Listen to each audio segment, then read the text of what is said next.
All right, everybody. I think we're going to start now. Thank you for being patient with us. So, welcome to the first workshop of the year for machine learning at Berkeley. And today we're going to be presenting a workshop on making art with deep learning. It's a topic that I think is really cool. I think deep learning is really cool. I think art's really cool, and the combination I think is even cooler. So, yeah. So just a quick introduction about ourselves. I'm Philip. James. Nice to meet all of you.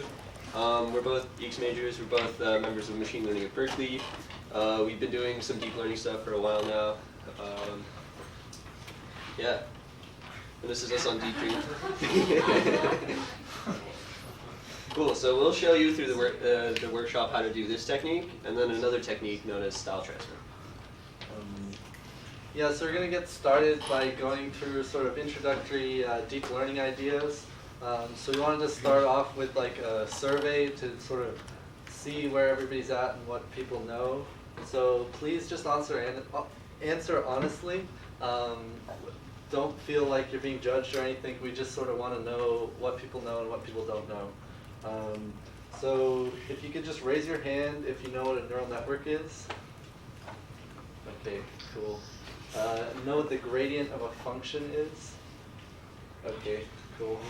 And if you know how backpropagation works.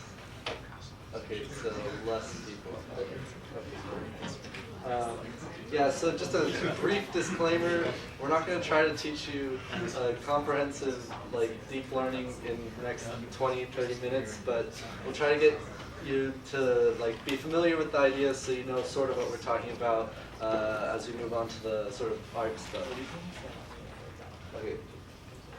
So if you want to learn more about deep learning specifically, not necessarily the art side of things, there's a lot of great resources out there. There's a couple here. I think we'll post these slides somewhere. Yeah, we'll post them with the Facebook event and then eventually on our website. So. Yeah. So yeah, all these resources are really good for learning deep learning. And we definitely grabbed a lot of information from these to make these slides. So. Yeah. To start off with, we're talking about neural networks. So we'll just start off with an overview of the sort of basic unit of a neural network, which is a neuron. And what a neuron does is it takes in some inputs, computes some function on them, and outputs a number. And how it actually does this is it takes a weighted linear combination of its inputs and then adds a bias and then puts it through some sort of nonlinearity to get the output. So the idea here is that we're basically doing something linear and then applying a nonlinearity to it so that we can represent more complex functions than just piecewise linear functions. So these nonlinearities, represented as sigma here, are typically sort of functions that either squash the input or do something similar to that. So one would be like a sigmoid function, which is or a ReLU function. Yeah, so it takes all the negative numbers, puts them to 0, and the positive numbers stay the same. The sort of older, more canonical one is the sigmoid function, where you map sort of all the reals to just numbers between 0 and 1.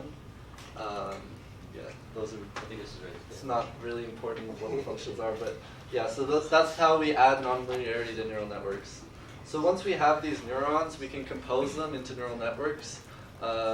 Basically, the typical way to do this for a feedforward neural network is you have layers of neurons, and they feed into the next layer of neurons, and so on and so forth until the output layer, and then you get this sort of compositional function.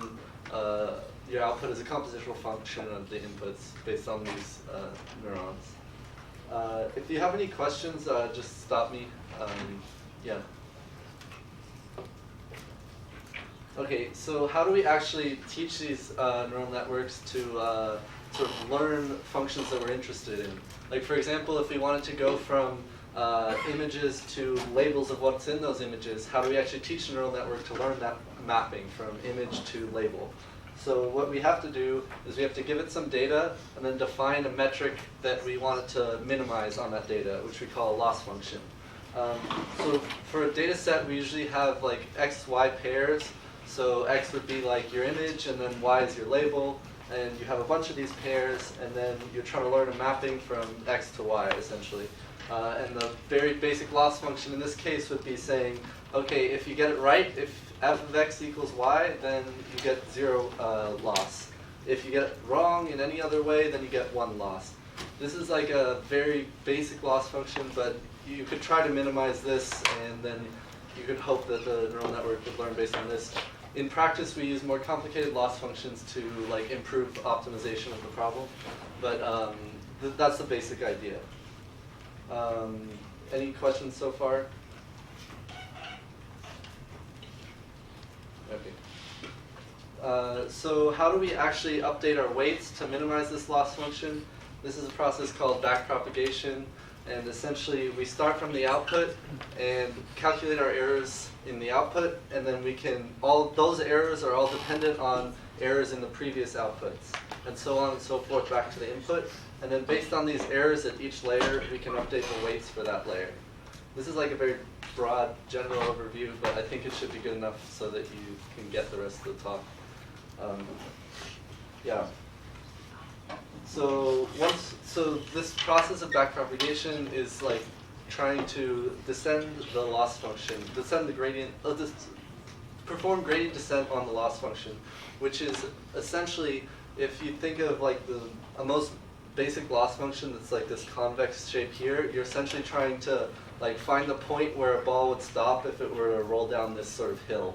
And you can do that, there's a bunch of math, but you can do that, you can show that the best way to do that is to follow the direction of the gradient of that function.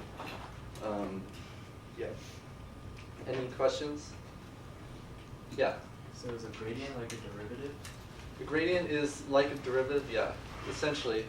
It's a derivative of like, it's a vector equivalent to a derivative, essentially. Yeah. If you want to learn more about gradients, like definitely look that stuff up. I'm trying not to go into it too much right now, but useful things to know. Any other questions? Okay. So this is sort of just a recap of what we were saying before, but like now we're thinking about it in terms of gradients. So like the gradient at the output layer depends on the gradient at the previous layer, and so on and so forth back to the input. And this is the idea behind backpropagation. So one way to think of neural networks is thinking of them as sort of a hierarchy of abstractions. So at the initial layer, you're asking sort of very basic questions, and then you sort of refine these questions more and more until hopefully by the output, your neural network is essentially asking the question, is this a dog or not? So maybe at the beginning we're asking questions like, is there a line in this part of the image, or is there a certain shape here? But then by the end we refine like the combination of all the yes and no's to those questions, and in some sense are able to answer the question, is this a dog or not, with our output of the network. So hopefully that all makes sense. If there are any questions, just let me know. Yeah, so just to recap, neural networks are composed of neurons, and the function the neural network represents is just the composition of the functions of each of the neurons based on their weights. Then to train these neural networks, we take in data and try to minimize the loss function. And to do that, we calculate gradients at the output and backpropagate them through to the input, and are able to update all our weights along the way in that sense.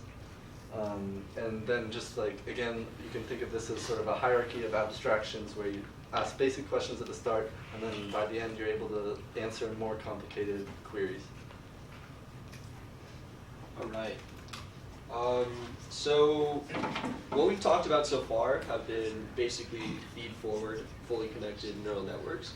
But for image processing and for computer vision, what has been particularly successful in the past few years has been a special type of architecture known as a convolutional neural network. So a convolutional neural network has a key critical component through its convolutional operators. So all a convolution is you take this weight filter on this left side here, you pass it over, say, an image, and at each point that you pass it over, you basically take what is a dot product over to using the weight filter, and then the area that weight filter is currently over. it accumulates then at the output, which is labeled as the convolved feature in this diagram here. Another demonstration of this is here on the right. And so as you can see, we have our weight filter, which is that dark 3x3 square, which passes over what could be, I guess, an image, or really just our data. And whenever it takes that product, it just outputs a single value in the output, which is at the top. You have a question? Where does that weight filter come from? How do we come up with that? So that's actually learned by the same process we mentioned before, which is gradient descent. Basically, it is all differentiable at the end of the day. So, any other questions? Yeah. Is there a reason it seems like, given the way that it's like kind of multiplying out, is there a reason that like certain features in our data that are like near one another in the data set are being multiplied and added to that same number? You know, like So like why the pixels that are near each other are combined together, basically? Yeah, like is it like a pixel, like for example, like a pixel on the far corner and the opposite corner will never be multiplied together in that dot product to find the same value, Well, right? the idea is that you find correlations that are really close to each other. And so, like things that are correlated are likely to be close to each other. And so those features will probably make up like a bigger, like more abstract, important idea. So you'd imagine that, like, let's say we're trying to find the eyes of a dog inside of an image, inside of an image. You would expect those eyes to be relatively close to each other inside of the image, but you wouldn't expect it to be at like opposite corners of each other. And so that's why they tend to like just kind of squash the information together. All right. So what we showed you before were basically like flat matrix representations of our data and our weight filters, right? However, in reality, these weight filters are actually have a third dimension as well, and that typically corresponds with the depth of what we call a data volume. So I guess this is a lot of terminology to throw at you all at once, but to kind of give you an understanding of what's happening, first we have a representation of, let's say, an image here. An image is actually a three-dimensional matrix when we represent it inside of a computer. So we have our height and width, of course, but then we also have a third dimension, which corresponds to the different color channels of an image. So a color image will have a red, a green, and a blue channel. Now, when we pass through our convolutional layer, basically we have many of these convolutional filters that I showed before. And each of them has depth that is equal to the depth of the input volume. So in this case, for this convolutional layer, which we've kind of abstracted here, each filter has a depth of 3 and may have a size, a convolutional filter of size like 3x3 or 5x5. Doesn't really matter, I guess, for the current moment. But when the number of filters that we choose for our single convolutional layer will correspond to the number of output filters, or it corresponds to the number of slices in our output volume. So in this case, let's say we have like 7 convolutions that we choose for our single convolutional layer. We will get an output volume that has its own height and width, but then we'll have a depth of size 7. Is that clear? Any questions about that?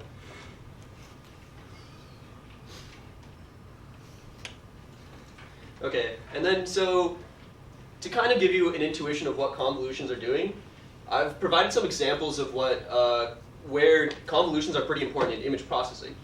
So in this particular example, I show you of how you can create like a blur using a convolution. So that little star thing is just a convolution operation. Basically, you imagine that's just shorthand for saying like we drag the weight matrix over the image like we do in a convolution. And this is all this is called is a Gaussian normal. So this will be important when we look into what the neural network does, what a convolutional neural network learns inside of its initial layers. And so you can see that it basically just manipulates the image in a very slight way.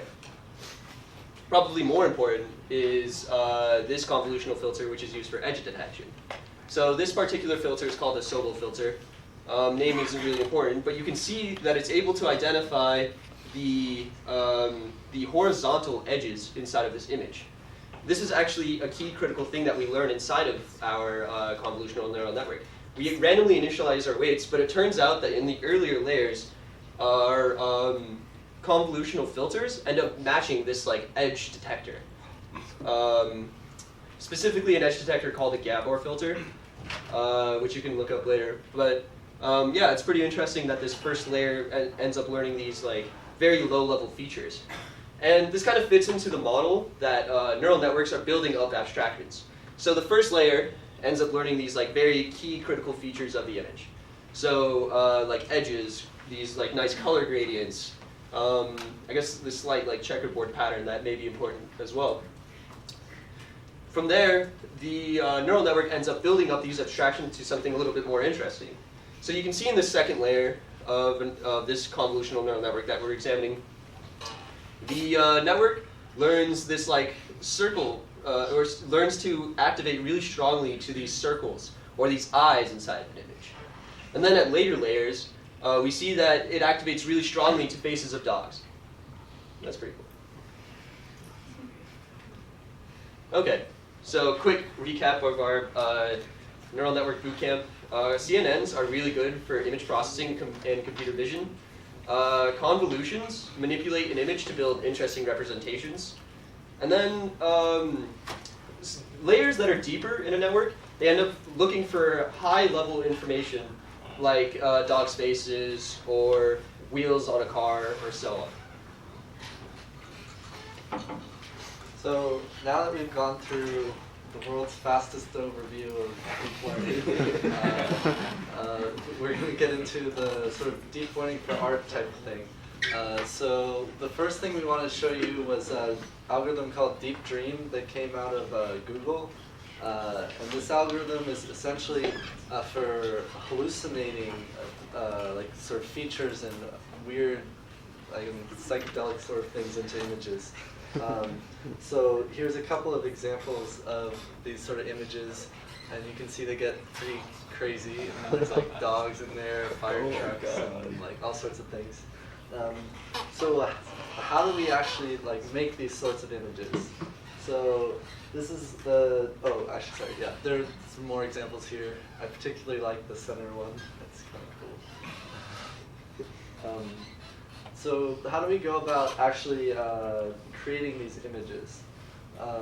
So we use these convolutional neural networks, which Phil was just talking about. And we take a convolutional neural network and we train it to do some sort of image classification task. So say there's a big data set called ImageNet, which has a bunch of pictures and labels for them. And the labels range from things like dogs and cats to fire trucks to airplanes to all sorts of different things. It's a very large data set.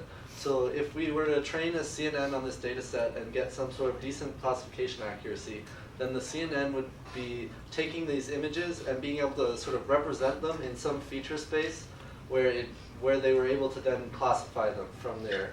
So like in some sense, these CNNs are taking these images and bringing them down to some good representation of that image. So once we have this CNN that's trained to do this classification, we can then do the deep dream part of it. So we take the image that we want to hallucinate things into, and we pass it into this CNN, and you feed it in through and take the output at a certain layer. Which layer you choose is up to you, and it sort of changes the output.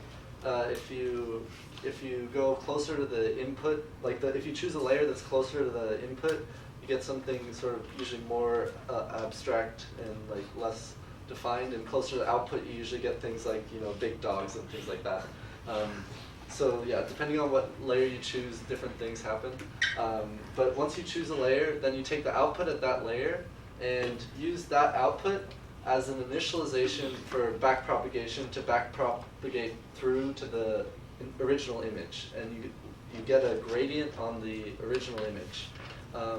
So if that doesn't make sense, basically like backpropagation, as we showed it, you're taking the errors at the output and backpropagating them to input. Well, here instead of taking the errors, you're taking the actual output as your initialization, and then using the whole rest of the process exactly the same as backpropagation, and you take those outputs, or as we call it here, activations of that layer, and backpropagate them to the input. So now we have some gradient on our image, which is just some sort of like the amount we need to, yeah.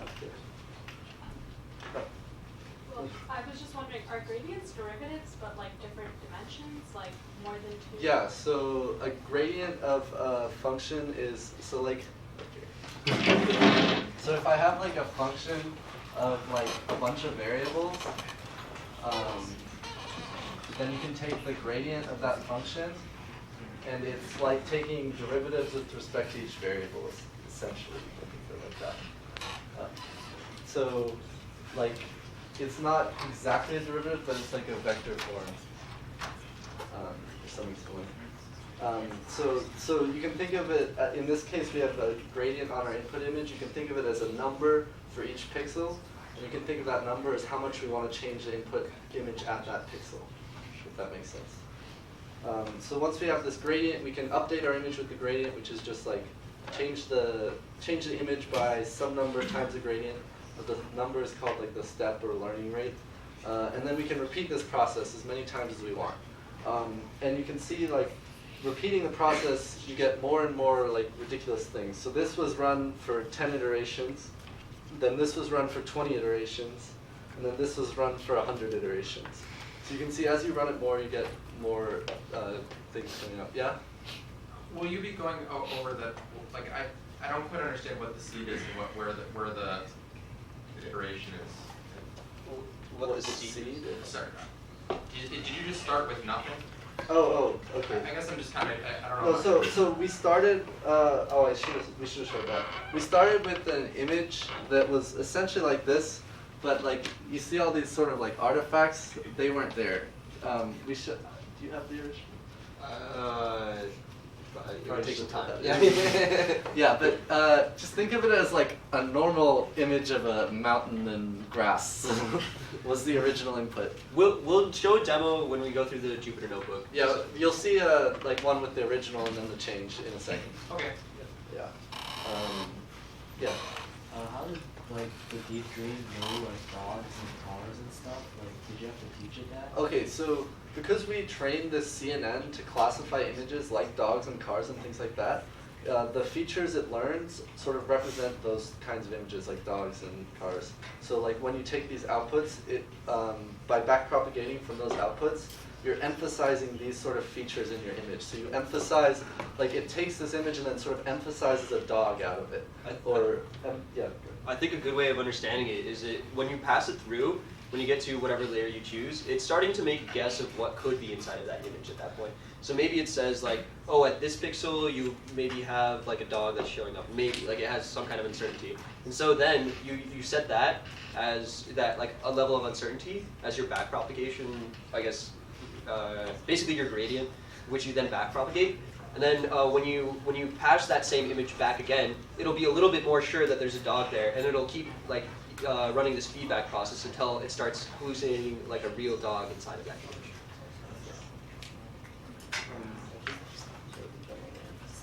Okay. Yeah. See if mine works. Oh, you have the class. Wait. Do you want to just give me the link? You want to just give me the link? Okay, so I'll go over some details here on, hopefully this looks good. Okay, cool. Yeah, so I'll go over the details on how Deep Dream works. So, we didn't link this repo. Okay, so if you go to github.com/mlberkeley, you should see the most recent repo. Okay, yeah, it's a, well, if you just go to ML Berkeley, you'll see it's the first repo on there. So, you can kind of follow along with this. Unfortunately, we're currently running on a GPU back in my apartment, and so if you don't have a GPU on your computer, this may be really slow. I do have a guide to using this, setting this up on a GPU, but you'll probably have to do that at another time. Okay, so what I wanted to go over. Oh, I'll get it in a second. I'll message. Send another message. Yeah. So first thing to understand is what happens when you get your when you run Deep Dream. So I have this render Deep Dream function right here, right? And it takes in this T object parameter. This T object is basically just the reference to your layer. So we'll just pass in whatever our layer is. So in this run right here, our layer is called Mixed 4C. I guess that's just a layer that's like, I guess, it's like 4 layers deep or so. inside of the image, inside of the neural network. And then what we do here is we take the gradient of that output with respect to the input here, which is this t input, and then that's our t grade here. And we pass that into our calc gradient tile, which then calculates that gradient with respect to the image. And then all you have to do is you take your gradient here, and then you update the image by a step times that gradient, which is normalized by just this value here. So with our starter image here, you can see that when we run it for 20 iterations, we get something that looks like this. As a note, that something that we didn't mention before, you'll see this octave parameter. What this basically means is that we can run, the octaves in image processing are basically just different scales of an image. So the point of this is that you can run an algorithm, like basically Deep Dream, at different scales, and then get different scales of the like processing technique. So in this case, we can get like, if we set octave n to a higher value, say like 8, then we'll get much bigger like dogs inside of it, hallucinated inside of the picture. So this image is run with 20 iterations in 4 octaves. This one was run with 100 iterations, and you can see that the dogs are a little bit more well-defined. And then there's a bunch of other random stuff in here, little seashells, maybe mosques or something like that. And then when we add more octaves, we see a little bit of bigger features. I guess it isn't as clear here, but I'll show you on his notebook in a second what it looks like. And then what we can do is modify what layers we choose. So in fact, inside of this notebook, you can find different layers. I think if everything runs, you should be able. Okay, cool. You should be able to see other layers by just typing in layers, and you'll see all the different options you have.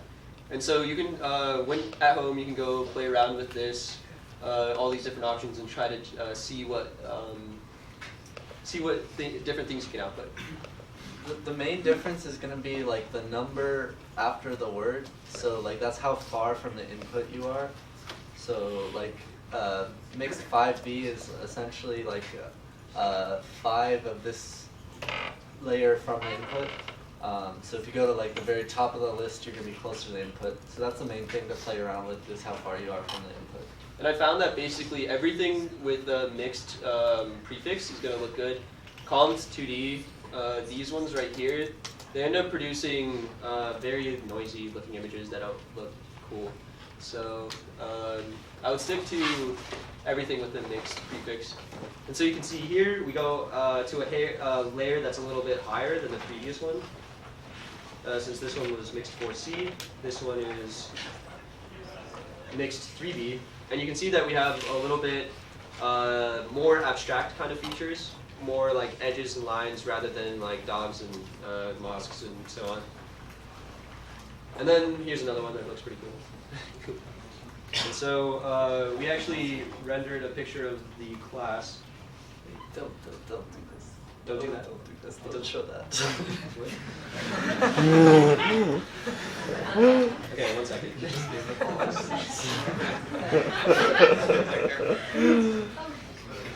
I don't think I can fix this. Wait, what's the package?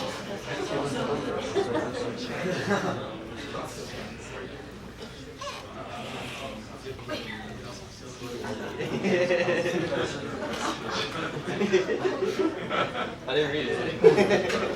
Okay. I think we're safe. Okay, so this is. Let me find this image. It's in the bottom. All right, so this is you guys, and this is you guys. really trippy. Oh, here's some more. Jordan's the only one that survived. Everybody else is gone, turned into bricks. Jordan survived. Okay, really cool. Alright, I think that's it for that demo.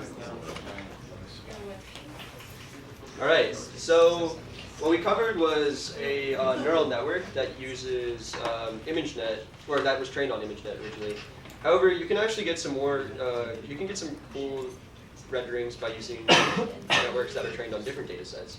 So the images that are displayed here were actually rendered using a neural network that was trained on the MIT Places dataset. And as you can see, that you get these cool like mountain patterns over here, some like bridges and aqueducts and so on. In this image, you get some cool archways, and basically this means that you could try playing around with training neural networks to do a bunch of different kind of tasks, different image-based tasks, and then you can see what the network learns using this generation technique.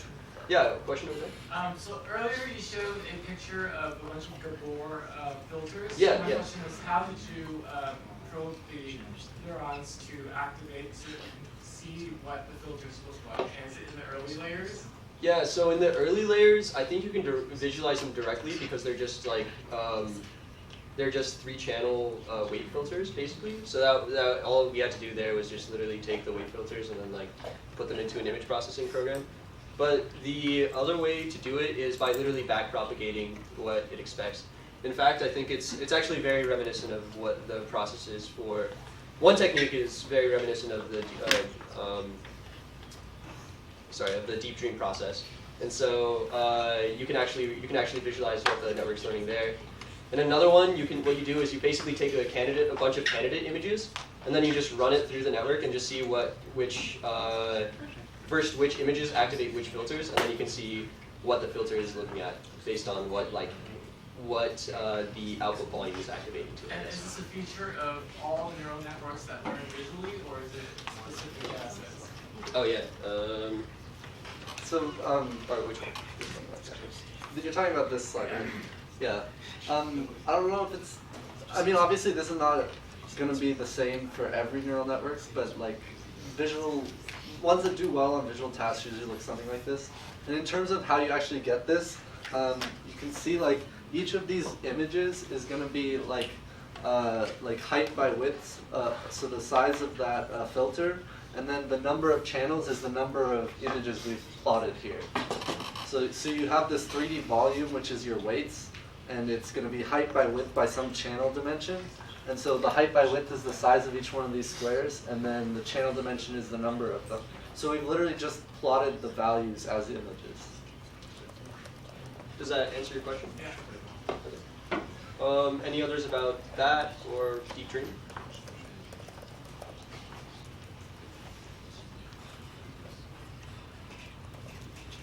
Right, cool. Well, we'll move on to the second image processing technique using deep learning, called style transfer. Jordan loves this one. Hey. Will we create any images on our own in this workshop? Yeah, there is one part of the workshop where it is possible to use it without a GPU, to create an image without a GPU. That is our main limitation, I think, at this point. We can spend some time on that last one, so that everybody can create their cool images. Yeah? I'm curious, if you're using a single GPU, how long does it typically take to generate 20 images? I'm sure it varies, but what's the...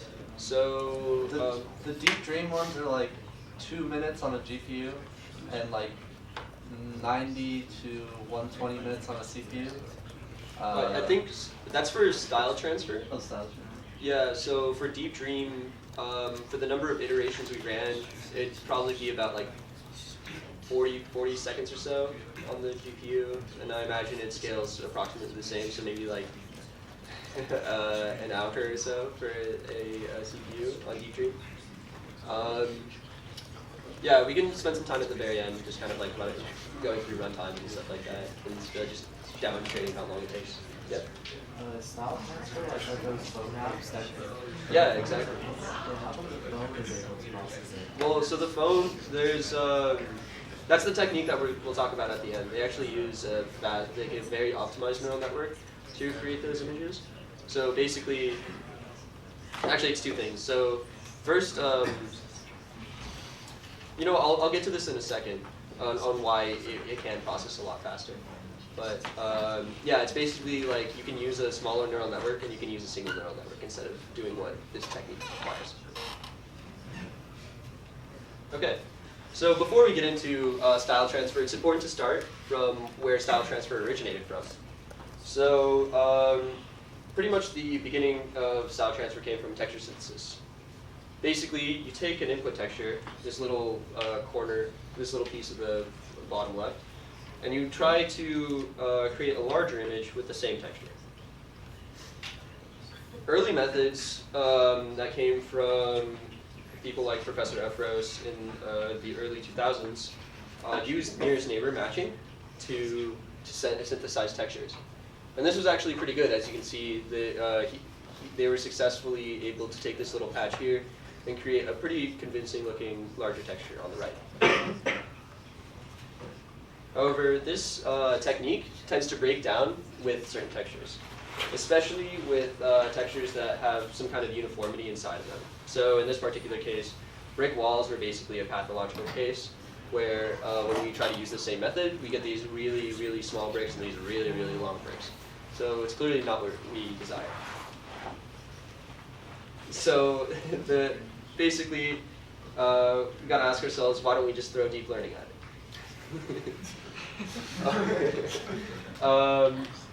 So this is where neural texture synthesis comes in.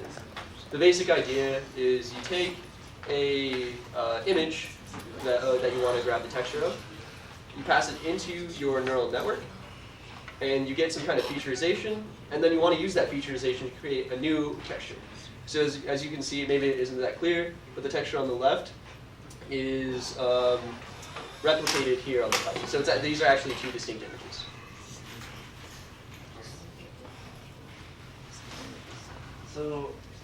So in order to do this process, we need to come up with some sort of like numerical representation of the sort of texture or style.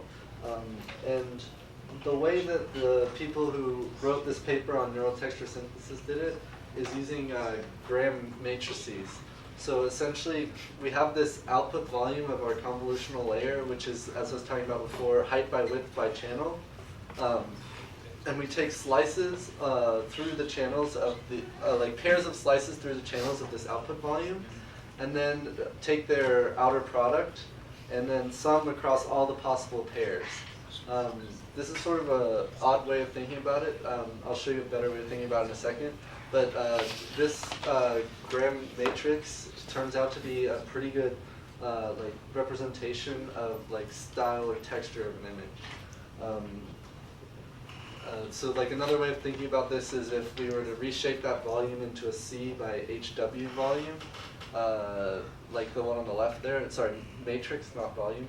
And then each element in this Graham matrix, like G sub ij, so the ith row and the jth column, is essentially the inner product between the ith row of this matrix on the left there and the jth row of that matrix. And this is equivalent to the previous way of saying it, but I find this way easier to understand.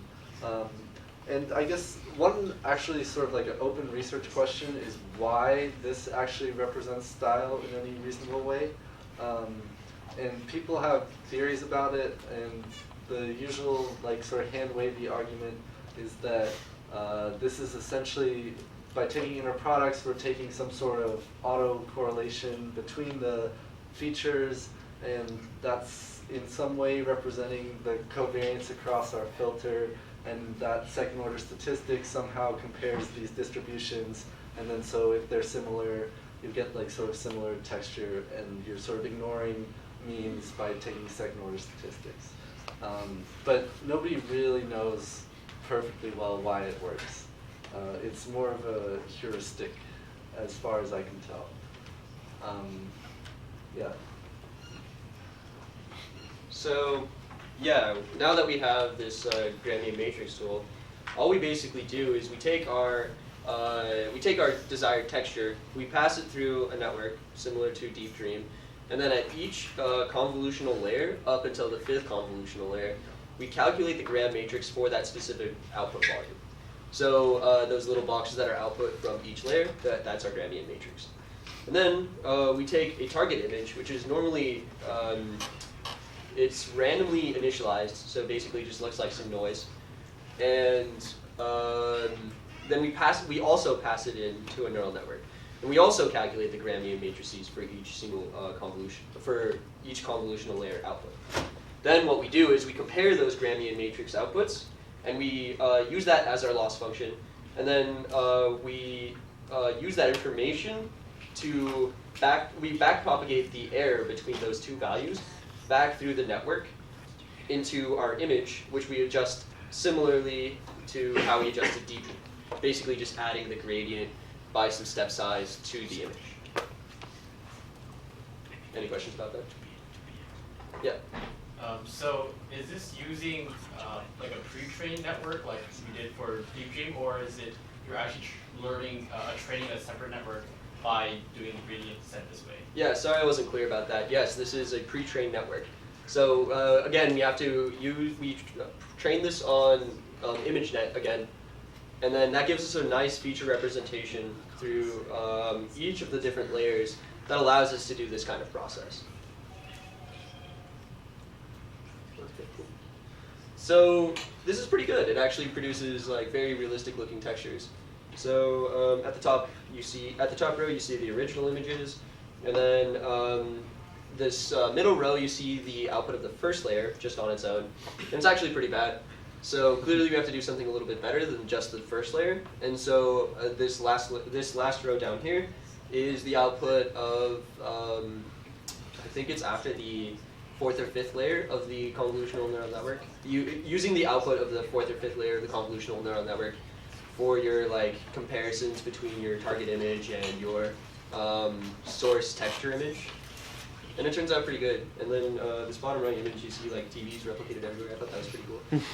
But I think the key important ones are in these rocks and these fruits here, which produce pretty much novel looking, I guess, almost like shuffles of the original texture. Oh yeah, what was your point? So is it basically like deconstructing it and reconstructing it? Yeah, in a way. It's like you deconstruct and you get these feature values out, right? Or these feature representations out of the style, or sorry, the texture. And then you have your like uninitialized image, it's just like random noise or whatever. And then you reconstruct that style inside of or that texture inside of that image. And so, does that kind of make sense? So the key insight of bringing this like technique to style transfer is that you can consider a piece of art as a texture itself. And so here you see some visualizations of running the same process, but instead of using like a texture image, you use basically just paintings. And so all they really did to add to make style transfer what it is from texture synthesis is they add another loss value to their, or another component to their loss function when they run their gradient descent. Basically, they pass another image, which we call our content image, content source, if you will, and we pass that through a neural network until, in this case, it's the fourth convolutional layer, and then we just take the filter response. We don't take the gradient matrix of the filters. Basically, we don't take the gradient matrix of the output of that fourth layer. We just take the output of that layer, and then we try to minimize that response, that output, with the output of the same layer for the target image. Okay. So before we get into the demo before we go over the demo for that, it's important to note that our loss function here, which is basically, that I mentioned before, we can actually play around with these alpha and beta values to weigh the image that we create towards one direction or another. So we can choose to make alpha really high, and then we preserve a lot of the content image structure. So we get a little bit more Brad Pitt. And if we choose to weigh our beta value a little bit higher, then we kind of choose to just destroy the content value or preserve pretty much very little of it, and then instead get a little bit more of the style of Van Gogh on the right, or sorry, Picasso on the right. And then finally, this grand matrix representation actually allows us to mix styles very easily. So we get what we can do is we can get this grand matrix representation for several images, and then we can combine those grand matrix representations by literally just taking the weighted average of those grand matrices. So in the top left here, you see Van Gogh's Starry Night and The Scream. And all they did to combine the style, which is shown in this top left corner of that grid, is they took the grand matrix responses after they passed it through the convolutional neural network and just averaged them. All right. We have our style transfer demo. This one. Oh, let's do all of them. Logos?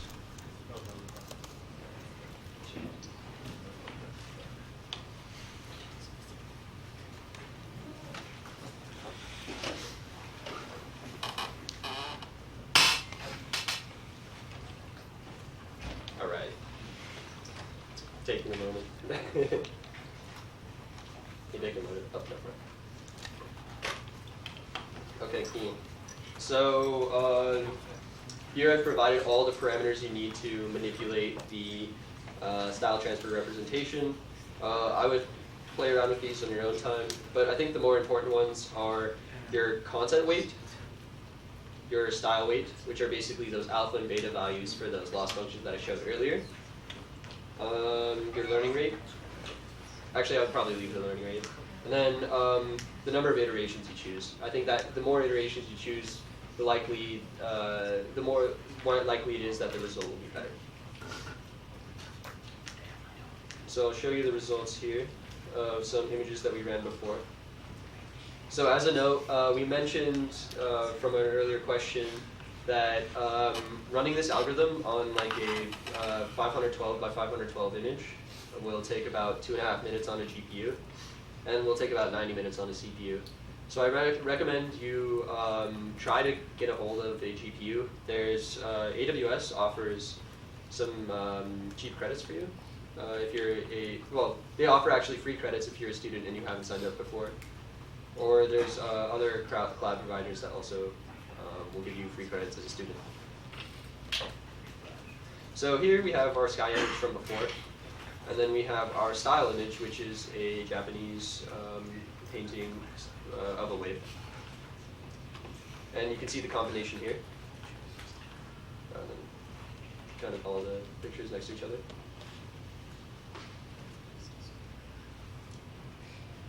And then we have this picture of a city,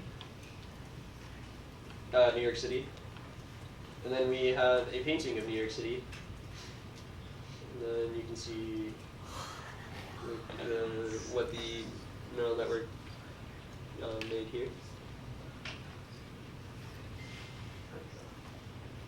And here's a road.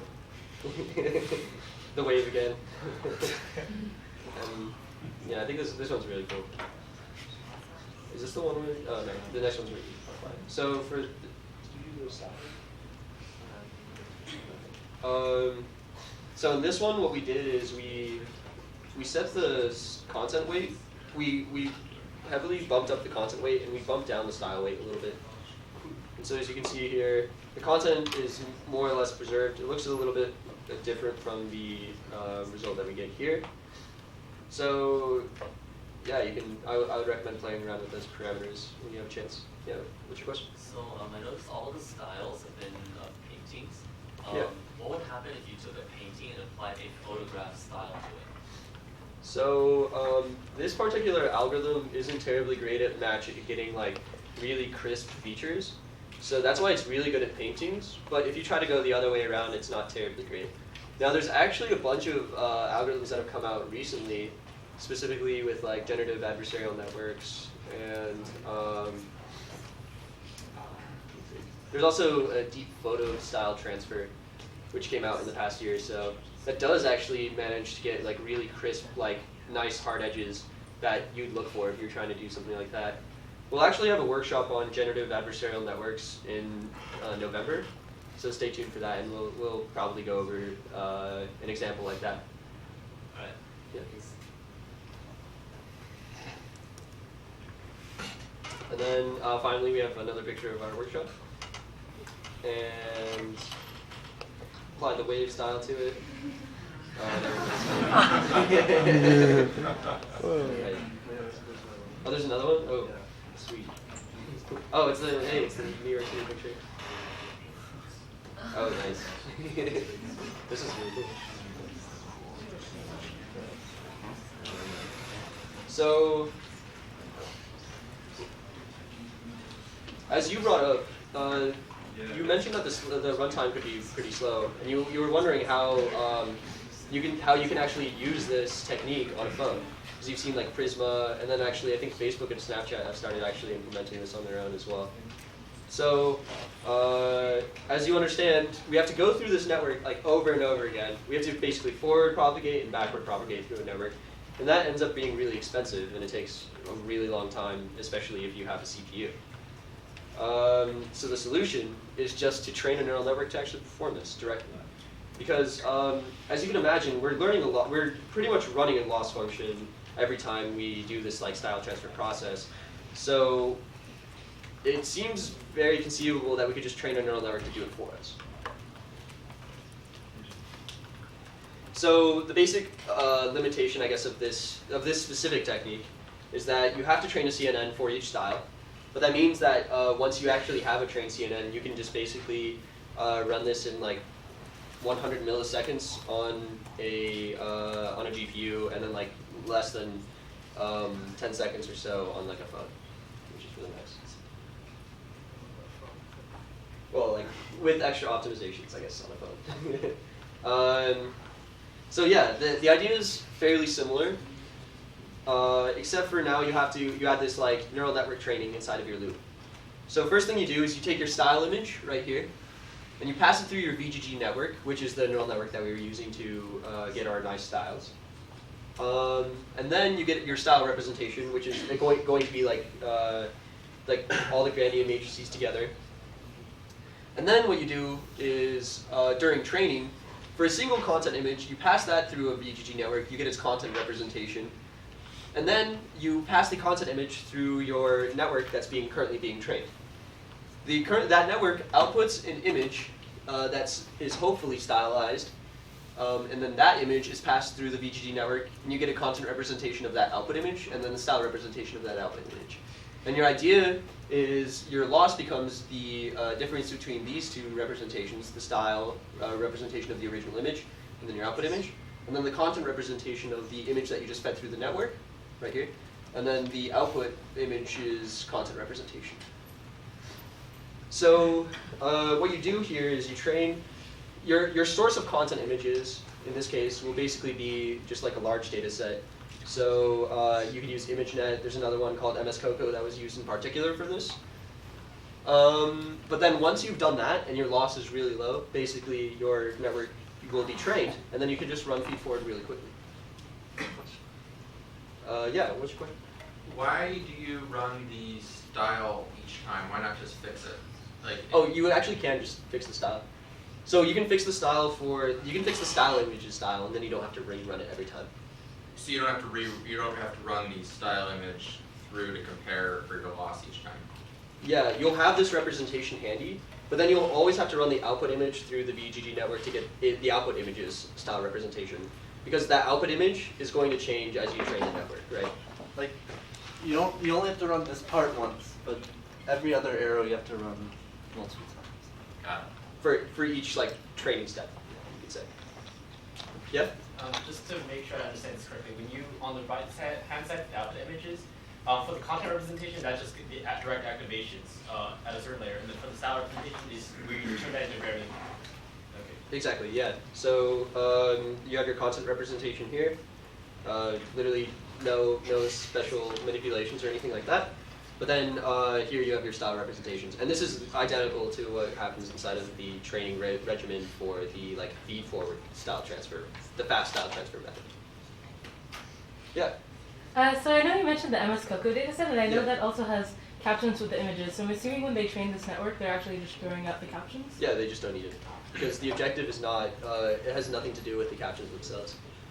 Maybe you could be clever and somehow use those captions, but you really don't need them if you're just trying to stylize images, because you're not looking for, you're not looking to like I guess, do anything with that specific information. Yeah? You said when trained the fast style network could output an image in 100 milliseconds. Like, what size are those images? I think That's on a GPU, but probably like 512 by 512. I think they're 256 by 256. But either way, it'd probably be only half as slow. Do you have an intuition for how that scales if you were to string that up to like the size of a desktop? Like if you were on a GPU, in theory you should scale like close to linearly, but on a CPU.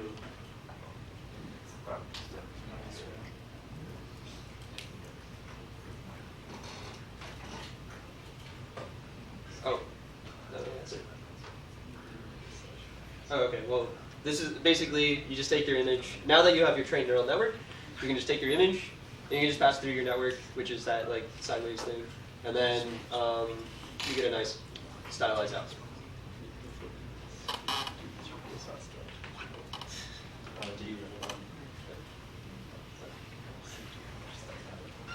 Yeah, so now, like basically for the rest of the time, you guys can mess around with this demo because it should be feasible to run on CPU. You might have to wait a couple minutes per try, but the first thing you want to do is once you've cloned this repo, you'll want to grab the models at this link right here.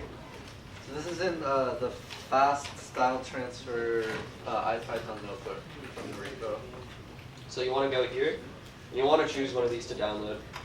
So because you have to, for this method, you have to train a CNN for each style. You can only choose between these pre-trained styles, but you can put in any input image you want to stylize. But you only get to choose from these styles. So the one I've downloaded already has been the wave.checkpoint. That's basically the same thing as the wave image that we had before.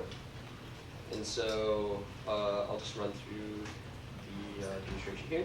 So we have our sky image again, and then we have our output right here. So actually we can compare and contrast this real quickly with the neural style output of the same image.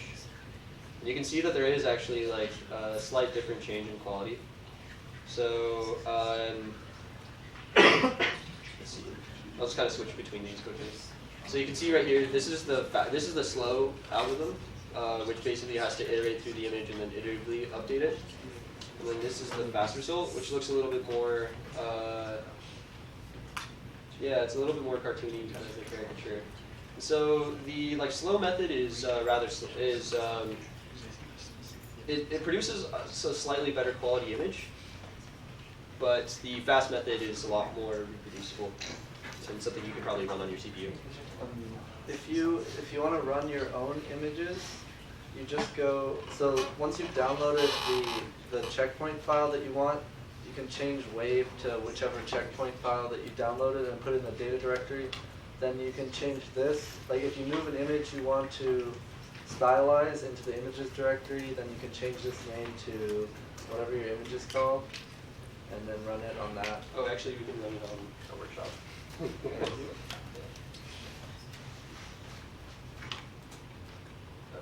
Oops.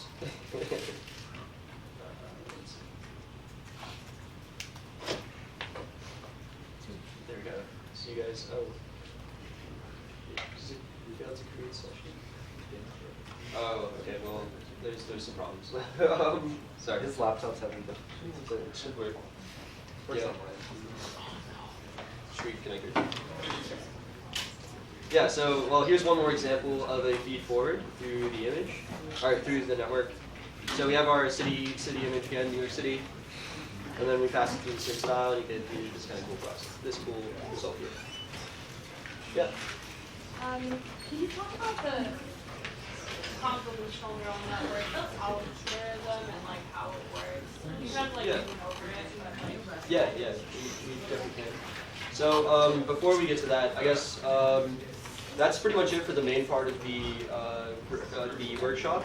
If you're interested in asking some more questions, please stick around. We will continue answering them. Yeah. Also, if you're like trying out the fast style transfer thing and want help with that, we'll hang out for that too. Come up here, and James will help you out. So yeah, I can go over the. Just